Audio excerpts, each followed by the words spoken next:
In the winter of 1959, 9 experienced hikers embarked on an expedition into the Ural Mountains of Russia. Led by Igor Dyatlov, the group consisted of 7 men and 2 women, all students of the Ural Polytechnical Institute. Their goal was to reach Otorten, a mountain roughly 10 kilometers north of where the incident would take place. The journey began on January 23rd, when the group set out from the town of Ivdel. They traveled by truck to the village of Vizai, the last inhabited settlement to the north.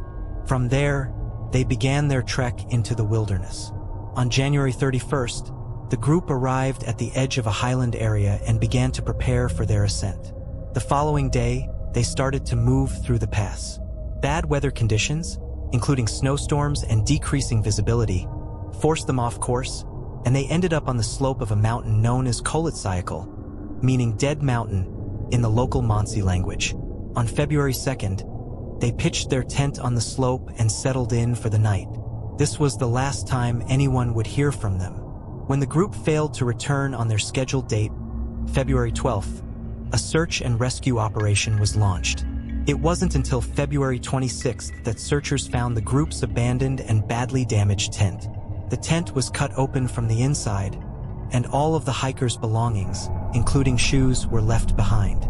Footprints in the snow, left by people wearing only socks or even barefoot, led down the slope to a forested area nearly a mile away.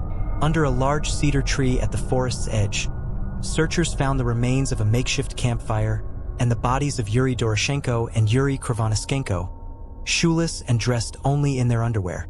Branches on the tree were broken up to 5 meters high, suggesting that one of them had climbed up to look for something, perhaps the camp.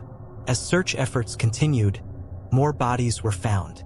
Dyatlov, Zinaida Kalmogorova, and Rustam Slobodin were discovered between the cedar tree and the camp, seemingly in poses suggesting they were trying to return to the tent. It took over 2 months to find the remaining 4 hikers. They were discovered buried under 4 meters of snow in a ravine further into the woods. These bodies told a more gruesome story. 3 had fatal injuries, major skull damage and chest fractures, while one of the women, Ludmila Dubinina, was missing her tongue, eyes, and parts of her lips, along with facial tissue and a fragment of her skull bone. The investigation concluded that the hikers died of a compelling natural force. Despite numerous theories ranging from avalanches to military tests, infrasound-induced panic, and even UFOs, no definitive explanation has been universally accepted. The case was closed in May 1959, and the files were archived in a secret location. In 2019, a new investigation by the Russian authorities proposed an avalanche as the cause of death, but many experts and enthusiasts remain unconvinced.